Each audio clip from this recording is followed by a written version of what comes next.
Yvette Fielding, the face of Most Haunted, has just broken her silence, and what she revealed is sending chills through both fans and former colleagues. After years of silence, she's come forward with a shocking confession about what really happened behind the cameras of Britain's most infamous paranormal show. What she admitted wasn't just eerie, it was deeply disturbing. Tonight, we uncover the truth Yvette has carried for years. The truth that may finally explain why she walked away from the spotlight and what has haunted her ever since. Stay with us, because what you're about to hear changes everything you thought you knew about Most Haunted. It started quietly, a short interview clip uploaded late at night, tucked between celebrity news and old reruns. Yvette Fielding, the once bright face of Most Haunted, sat in a dim studio, her hands trembling slightly as she adjusted her microphone. The interviewer began gently, asking about her years hosting Britain's most terrifying paranormal show. But Yvette didn't smile. Her eyes were tired, the kind of tired that comes from carrying something too heavy for too long. And then, without warning,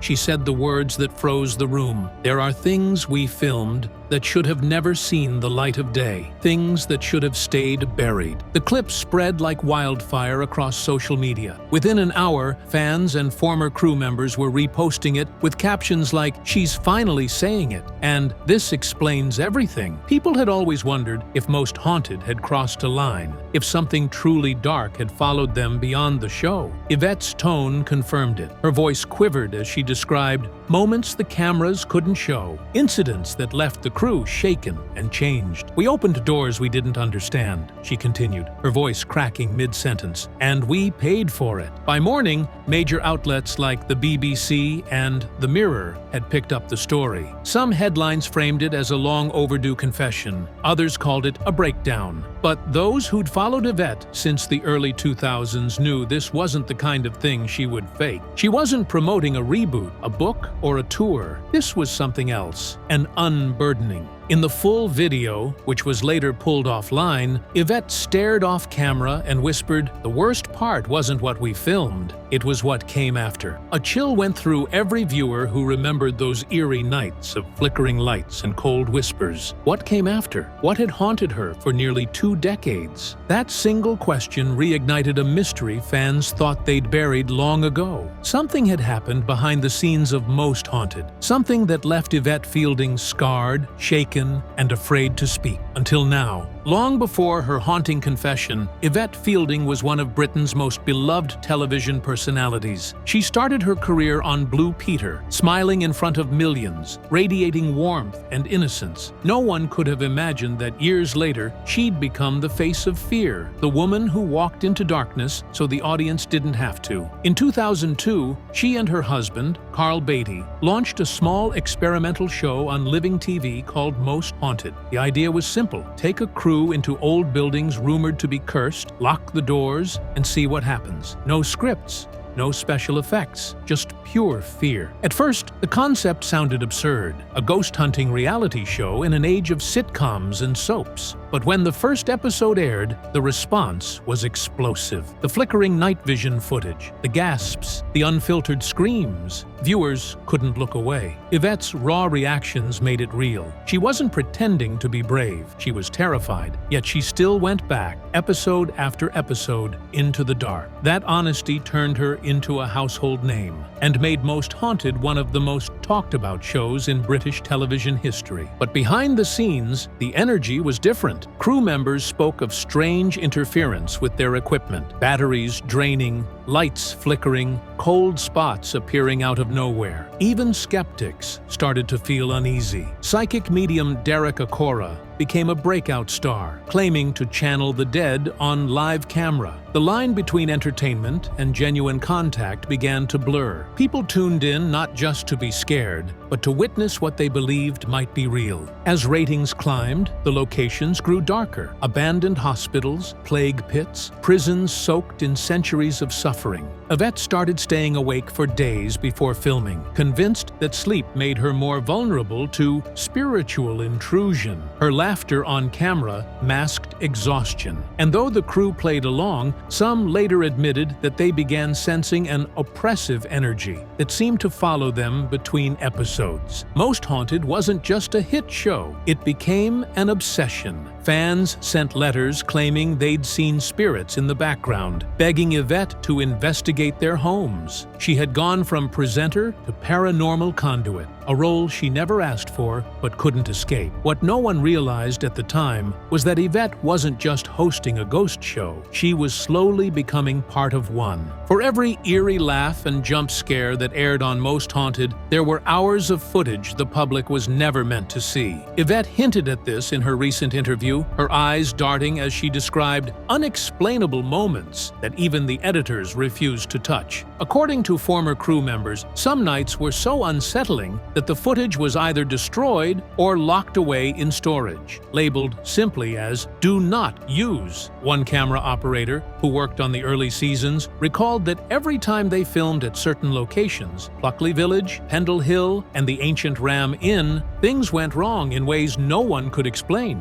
Equipment fried mid-shoot, batteries drained in seconds, shadows moved across walls when no one was there. It wasn't just production stress, he said later. You could feel it, something watching. Yvette's voice trembled as she recounted one of those nights. The crew had been filming in an abandoned hospital when she heard the faint sound of children laughing down a corridor.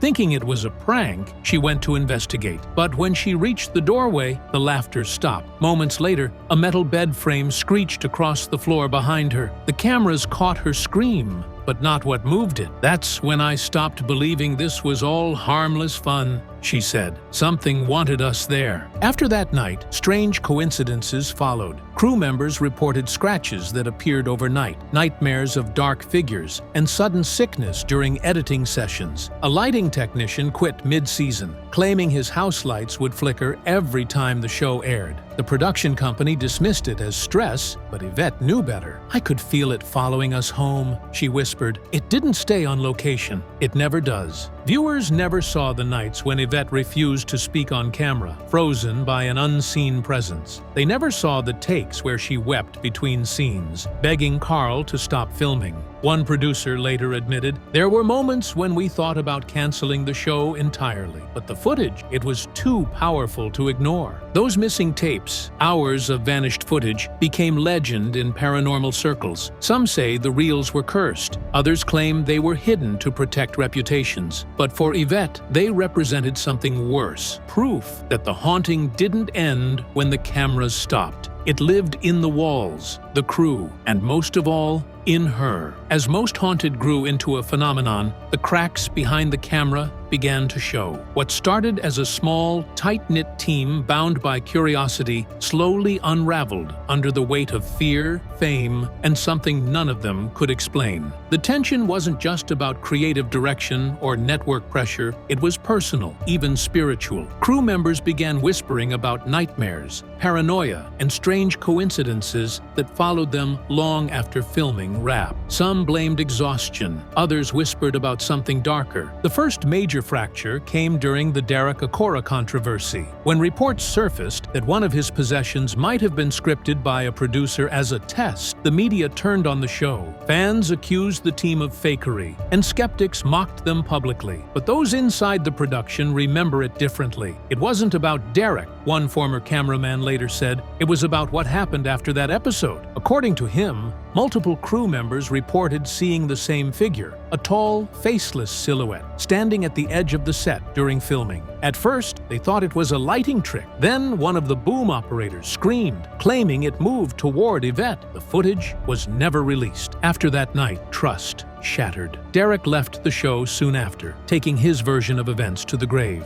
Other members distanced themselves quietly. Carl and Yvette tried to keep things professional, but even they began to drift apart emotionally. Crew dinners turned into arguments, laughter replaced by silence. Everyone thought the danger was on location, one producer recalled, but the real haunting was between us. Yvette started having recurring dreams, the same one, over and over. She'd be walking through an empty manor house, calling out to her team, but every room was empty. Then she'd hear a whisper, low and familiar, saying, "You brought us here." When she told Carl about it, he brushed it off at first, but soon he began experiencing his own strange phenomena: scratches on his arms, footsteps in their home, disembodied voices on playback. The couple began arguing over whether to continue the show. Yvette wanted to stop. Carl insisted it was too late. Contracts were signed, expectations were high. The network demanded more intensity, more fear, more proof. But the more they chased ghosts, the more the darkness seemed to chase back. Crew members started quitting mid-series, sometimes without explanation.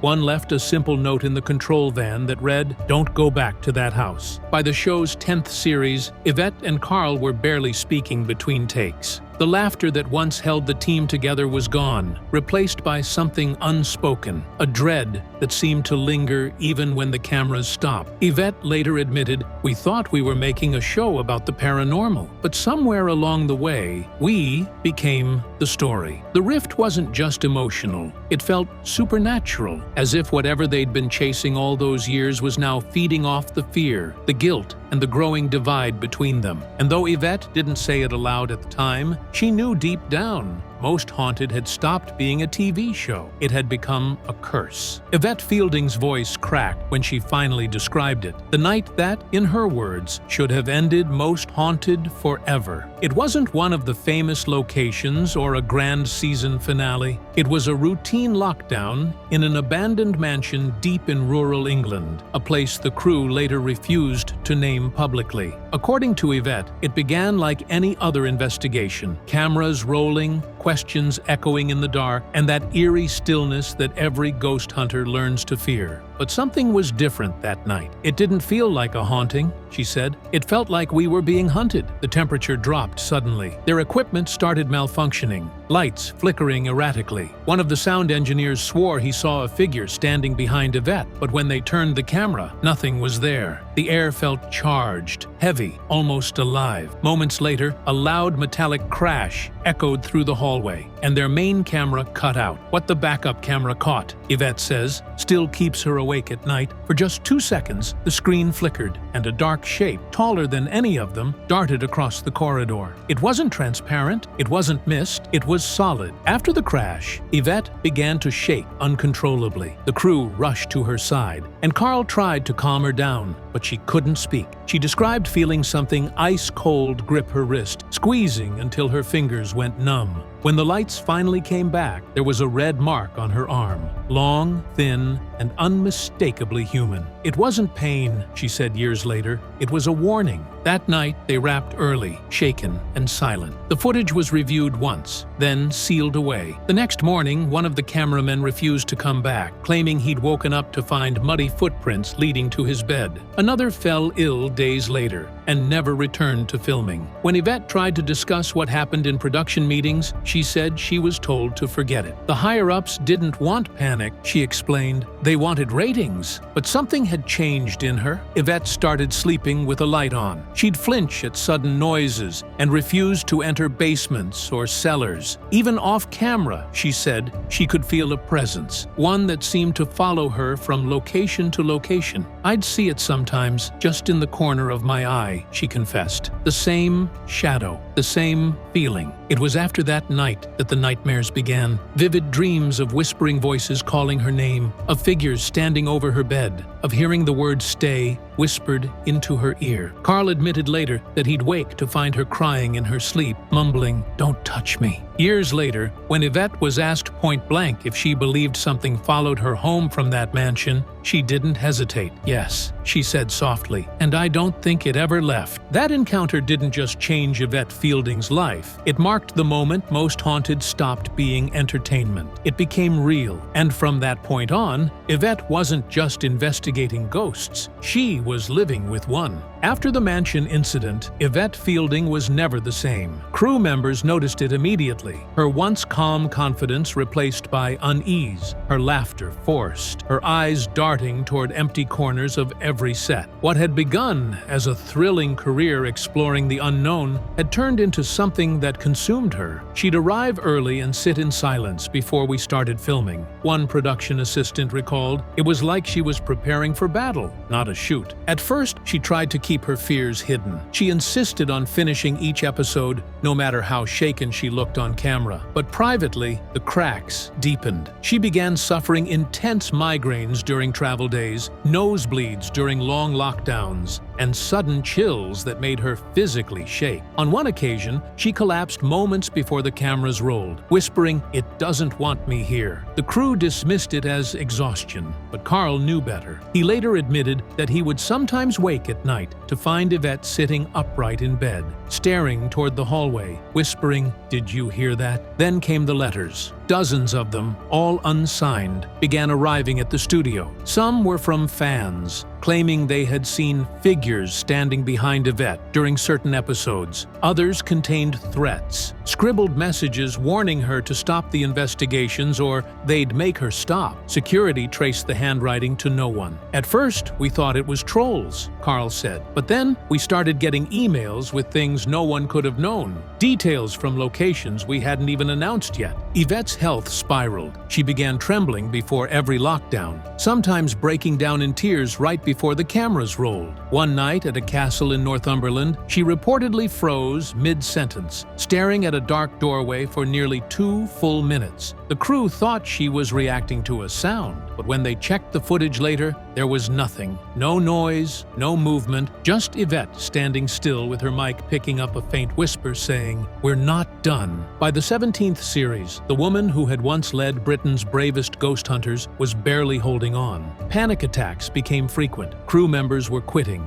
claiming the energy on set felt wrong. Even Carl, ever the skeptic, began to question if continuing was worth it. He begged Yvette to rest, but she refused. "If we stop," she told him, "it wins." Finally, after a particularly violent lockdown where equipment shattered and Yvette screamed that something touched her face, production halted indefinitely. She later confessed that she begged Carl to end the series for good. "I wasn't afraid of dying," she said quietly. "I was afraid of losing myself." That night marked the breaking point. Most Haunted had begun as Yvette Fielding's passion. It ended as her prison. And though cameras stopped rolling, the darkness didn't stop following her. When Yvette Fielding finally decided to speak, it wasn't planned or polished. It was a breakdown caught on camera. She sat across from a journalist during what was supposed to be a casual interview about her career, but as soon as the topic of Most Haunted came up, her voice began to tremble. The reporter asked if she ever exaggerated things for the audience, and Yvette went silent. Seconds turned into an uncomfortable pause, and then she whispered, "We didn't have to fake it." Not everything was television. The floodgates opened. For the next hour, Yvette poured out years of buried fear and guilt. She admitted that some of the show's recreations were added later to make sense of footage too disturbing to air. "We couldn't show what really happened," she said. "It wasn't entertainment anymore. It was dangerous." She confessed that several tapes were destroyed, not because they were dull or staged, but because they were wrong. One episode, she said, contained audio no one could explain, a low, growling voice repeating her name while everyone on set was silent. Another featured a crew member violently shaking on the floor after what appeared to be a full-body possession.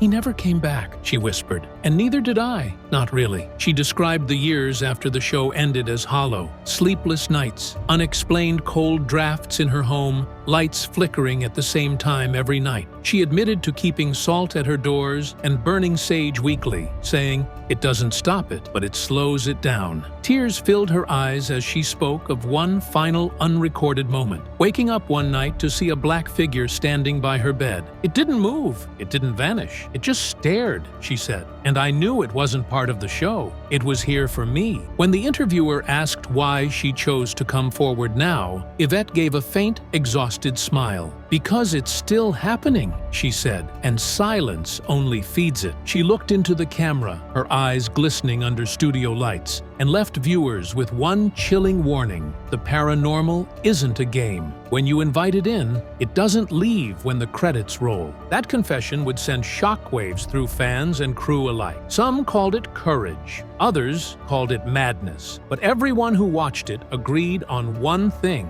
Yvette Fielding wasn't acting. She was finally telling the truth. The moment Yvette's confession aired, the internet ignited. Within hours, clips from the interview flooded social media, her trembling voice echoing across thousands of posts. Fans who had grown up watching Most Haunted were in disbelief, some heartbroken, others terrified. "You could see it in her eyes," one commenter wrote. "She wasn't remembering a TV show. She was remembering something that still scares her." Former crew members began surfacing online, cautiously confirming fragments of her story. One anonymous producer wrote, "She's not lying. There were tapes we were told to destroy." News outlets jumped on the story, labeling it everything from a haunting revelation to a nervous breakdown. Paranormal experts defended her, claiming her symptoms matched what they called spiritual attachment. Skeptics, however, accused her of dramatizing her trauma for attention. But even the harshest critics couldn't ignore how genuinely shaken she looked. Meanwhile, Carl Beatty remained silent. No denial, no defense. That silence said more than words ever could. Fans flooded Yvette's page with support, urging her to rest and protect herself. For the first time,